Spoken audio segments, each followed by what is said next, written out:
Hello អរគ្នាអត់សូវចេះកាត់តឲ្យច្រើននេះគឺមក review រៀលៗហ្មងប្រើប៉ិតចាលក់ប៉ិតចាអញ្ចឹងថ្ងៃនេះគឺយើងប្រើជាមួយនឹងចាឈុត Malucasi ហើយនឹងចា toner បងប្អូនដឹងស្រាប់ទេណោះ toner នេះគឺមានជាតិទឹកដោះគោនៅក្នុងហ្នឹងណាហើយបងប្អូនដែលបានប្រើហើយគឺដឹងហើយថាសាច់មុខប្រើហើយគឺមកលោទុនទៅកូនក្មេងអញ្ចឹងចាឥឡូវខ្ញុំធ្វើការ double cleansing ហើយគឺខ្ញុំចាប់ផ្ដើមចាលាបជាមួយនឹងចា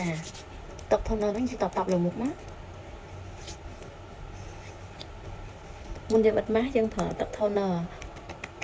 បើសិនជាបងប្អូនមានម៉ាស់ផ្សេងអញ្ចឹងណាចង់ប្រើជាមួយម៉ាស់ផ្សេងប្រើទឹក toner ផ្សេងរបស់ជប៉ុនដូចកាលមុនយើងមានហាតូអូឌីអូណាហើយចាប្រើហ្នឹងក៏បានដែរចាឥឡូវខ្ញុំបន្ទាប់ពីតបលើមុខហើយចាខ្ញុំមកប្រើជាមួយនឹងម៉ាស់ Lucasi អ្នកគ្នានេះបងប្អូនគ្នាពេលប្រើកុំភ្លេចណាដាក់ទូទឹកកកខ្លះសេសិនណាអ្នកគ្នាអត់តិចសិនមុខលើបិទលើមុខទៅវាចូលមុខល្អហើយបងប្អូនហើយពេលដែលយើងចាប្រើ skin care អស់ប្រឡាតែអត់ប្រើម៉ាស់ក៏អត់បានដែរអ្នកគ្នាគឺម៉ាស់គឺវាមានតួនាទីសំខាន់នៅក្នុង skin care ផងដែរយើងរួមសង្កត់ថាពេលខ្លះអត់បានប្រើអីក៏បានឲ្យបានបិទម៉ាស់ក៏ជួយស្បែកមុខយើងដែរចាអញ្ចឹងអ្នកគ្នាចានេះម៉ាស់ Lucasi អ្នកគ្នាវាមានជាតិសំណើមក្នុងហ្នឹងណានេះសប៊ូដោយចាជាតិអេសង់ហើយនឹងចាទឹកនៅក្នុងហ្នឹងគឺផ្សំពីផ្សេងដែលបងប្អូនគ្នាធ្លាប់ប្រើដឹងណាហេតុនេះខ្ញុំប្រើអស់ច្រើនប្រអប់ដែរចាប៉ុន្តែគាត់ថាដូចខ្ញុំប្រើច្រើនអញ្ចឹងណានេះបងប្អូននឹងធ្វើតែបិទ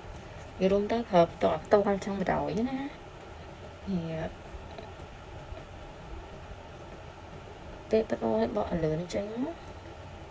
ចាផ្លឹកផលការ៉េអ្នកគ្នាណា